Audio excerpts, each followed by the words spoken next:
குடியரசு தினத்திற்காக ஒரு அழகிய கவிதை. இந்த கவிதை உங்களுக்கு பிடிச்சதுன்னா கண்டிப்பா லைக் பண்ணுங்க, மறக்காம சேனலை சப்ஸ்கிரைப் பண்ணுங்க. குடியரசு தின கவிதை. அடிமை செய்த ஆங்கிலேய அரசு அடங்கி போனது, ஆண்டான் அடிமை பேதம் இங்கு முடங்கி போனது.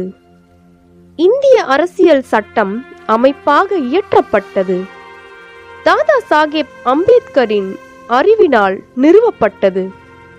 உழவிற்கும் தொழிலுக்கும் முதன்மை கொடுக்கப்பட்டது, சாதி மத பேதங்கள் மறுக்கப்பட்டது, பொருளாதாரம் பொதுவாக வகுக்கப்பட்டது, எல்லோருக்கும் சமநீதி உறுதிப்பட்டது, ஒற்றுமைக்கு முக்கியத்துவம் அளிக்கப்பட்டது, ஏற்றம் நோக்கிய திட்டங்கள் தீட்டப்பட்டது. உயர்வின் விதையாகிய இத்தினம் புனிதமானது.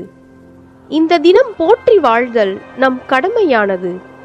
இந்த தினம் போற்றி வாழ்தல் நம் கடமையானது. அனைவருக்கும் குடியரசு தின வாழ்த்துக்கள்.